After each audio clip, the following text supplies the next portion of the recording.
हम पर भी एक नजर हो शंकर मशान वाले, सब देवों से अलग हो और ढंग है निराले।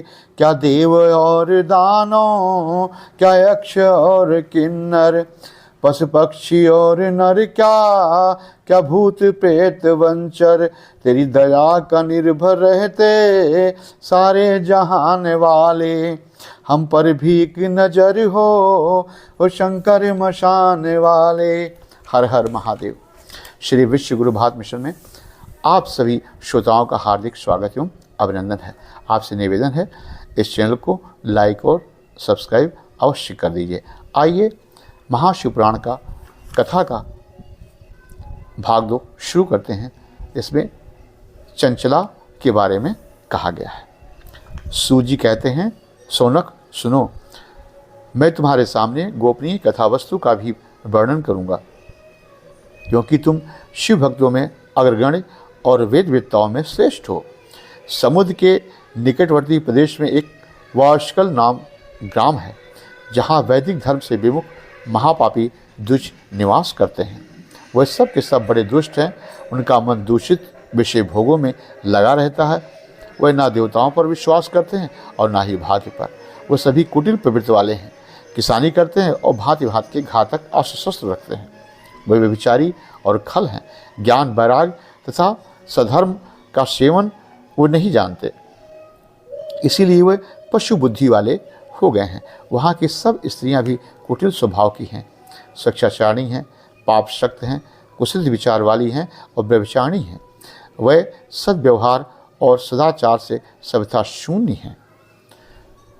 वहाँ पर एक वालकक नामक ग्राम में किसी समय एक विदुंग नामधारी ब्राह्मण रहता था। वह बड़ा अधम था, दुरात्मा और महापापी था।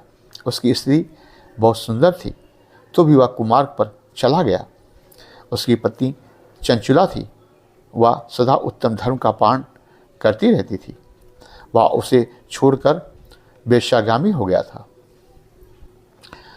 उसकी स्त्री ने उसे बहुत समझाया, लेकिन वह नहीं माना। विवश होकर के वह स्त्री भी कुमार्ग मार्ग पर चल दी। इसी प्रकार समय व्यतीत होता रहा। एक दिन वह दूषित व्यक्ति विदुंग की मृत्यु हो जाती है। बहुत दिनों तक नरक भोग कर वह मूढ़ पापी विंध्य पर्वत पर भयंकर पिशाच बन गया। दुराचारी पति विदुंग के मर जाने पर मूढ़ हृदया चंचला बहुत समय तक पुत्रों के साथ अपने घर पर ही रही।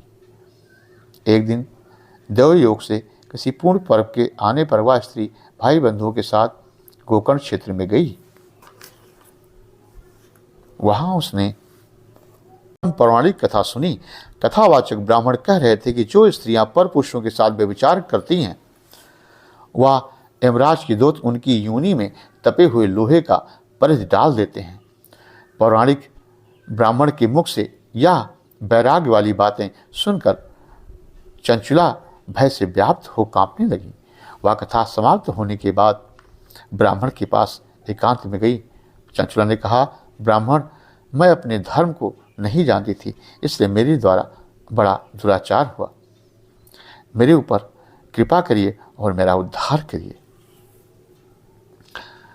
मैं अपने साथ होने वाले भोगों से मैं कांप उठी हूँ।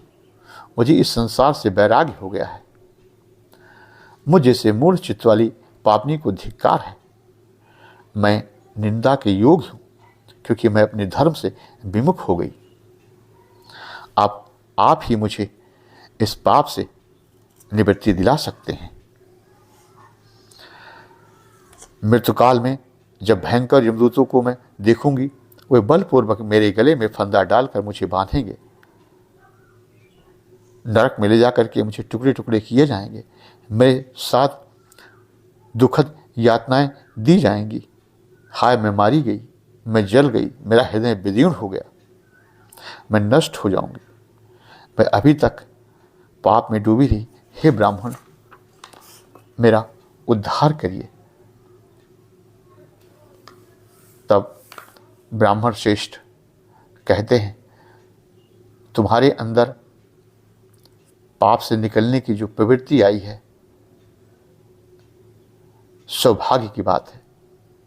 भगवान शंकर की कृपा से शिव पुराण की इस वैराग्य कथा को सुनकर तुम्हें समय पर चेत हो गया। तुम डरो नहीं, भगवान श्री की शरण में जाओ। शिव की कृपा से सारा पाप तत्काल ही नष्ट हो जाएगा। मैं तुमसे भगवान शिव की कीर्ति की कथा से युक्त उस परम वस्तु का वर्णन करूंगा जिससे तुम सदा सुख देने वाली उत्तम गति को प्राप्त हो जाओगी। सूत जी कहते हैं, इतना कह करके श्रेष्ठ शिव भक्त ब्राह्मण चुप हो गया। उसका हृदय करुणा से आर्द्र हो गया। वह सुधृत महात्मा भगवान शिव के ध्यान में मग्न हो गए। तदंत विदुम की पत्नी चंचुला मन ही मन प्रसन्न हो उठी। ब्राह्मण का उक्त उपदेश सुनकर उसने नेत्रों में आंसू आ गए। वह ब्राह्मण पत्नी चंचुला हर्ष से हृदय से उस श्रेष्ठ ब्राह्मण के दोनों चरणों पर गिर पड़ी। हाथ जोड़ के बोली, मैं कृतार्थ हो गई। और वह महान शिव भक्त ब्राह्मण से हाथ जोड़कर गदगद वाणी में बोली, ब्राह्मण, शिव भक्तों में श्रेष्ठ स्वामी आप धन्य हैं, परमादर्शी हैं। आप सदा परोपकार में लगे रहते हैं, इसलिए श्रेष्ठ साधु पुरुषों में प्रशंसा के योग हैं। साधु, मैं नरक के समुद्र में गिर रही हूँ, आप मेरा उद्धार कीजिए, उद्धार कीजिए। सूजी कहते हैं, ऐसा करके के चंचुला उस शिव पुराण की कथा को सुनने की इच्छा मन में लिए हुए उस ब्राह्मण देवता की सेवा में तत्पर हो वहीं रहने लगी। शिव भक्तों में श्रेष्ठ शुद्ध बुद्धि वाले उन ब्राह्मण देव ने उसी स्थान पर उस स्त्री को शिव पुराण की उत्तम कथा कह सुनाई। इस प्रकार उस गोकर्ण नामक महाक्षेत्र में उन्हीं श्रेष्ठ ब्राह्मण से उसने शिव महापुराण की कथा सुनी। ज्ञान वैराग्य को बढ़ाने वाली यह कथा ने उसे मुक्ति प्रदान कर दिया।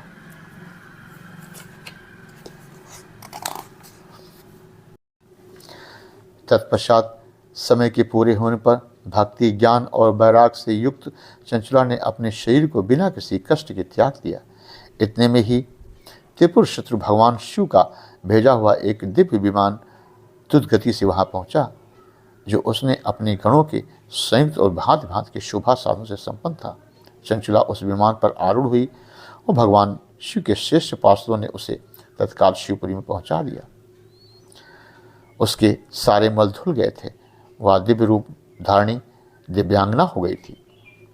उससे दिव्य अवयव उसकी शोभा बढ़ा रहे थे। मस्तक पर अर्धचंद्र का मुकुट धारण किए वह गौरांगी देवी शोभाशाली दिव्य आभूषणों से विभूषित थी। शिवपुरी में पहुंचकर उसने सनातन देवता त्रिनेत्रधारी महादेव जी का दर्शन किया। उसने सबको प्रणाम किया। गणेश जी, भृंगी, नंदीश्वर और वीरभद्र आदि उसकी सेवा में उत्तम भक्तिभाव से उपस्थित थे। उनकी अंग क्रांति करोड़ों सूर्यों के समान प्रकाशित हो रही थी। कंठ में नील जगह शोभा पा रहा था। 5 मुख और प्रत्येक मुख में 3-3 नेत्र थे। मस्तक पर अर्धचंद्राकार मुकुट शोभा दे रहा था। उन्होंने अपने वाम भाग में गौरी देवी को बिठा रखा था, जो विद्युत पुंज के समान प्रकाशित थी। गौरीपति महादेव की कांति कपूर के समान गौर थी। उनका सारा शरीर श्वेत भस्म से भाषित था। शरीर पर सफ़ेद वस्त्र शोभा पा रहे थे। भगवान शंकर के दर्शन करके वह ब्राह्मण पत्नी चंचुला बहुत प्रसन्न हुई। अत्यंत प्रीतियुक्त होकर के उसने बड़ी उतावली के साथ भगवान शिव को बारंबार प्रणाम किया और एक जगह खड़ी हो गई। उस समय भगवती पार्वती, भगवान शंकर ने उसे बड़ी करुणा के साथ अपने पास बुलाया और समदृष्टि से उसकी तरफ देखा। पार्वती ने तो दिव्य रूपणी विदंगी को, चंचुला को प्रेम पूर्वक अपनी सखी बना लिया। वह उस परमानंद घन ज्योति स्वरूप सनातन धाम में अविचल निवास पाकर दिव्य सौख्य से संपन्न हो अक्षय सुख का अनुभव करने लगी। इसी के साथ ये भाग 2 समाप्त हुआ। सियावर रामचंद्र की जय, पवन सुत हनुमान की जय, उमापति महादेव की जय, सब देवन की जय, सब तीर्थन की जय, सब संतन की जय, सब भक्तन की जय, अपने प्रेमात्म पिता की जय, गुरुदेव भगवान की जय। धर्म की जय हो, अधर्म का नाश हो, प्राणियों में सद्भावना हो, विश्व का कल्याण हो, कल्याण हो, कल्याण हो। और नमः पार्वती पते नमः। हर हर महादेव।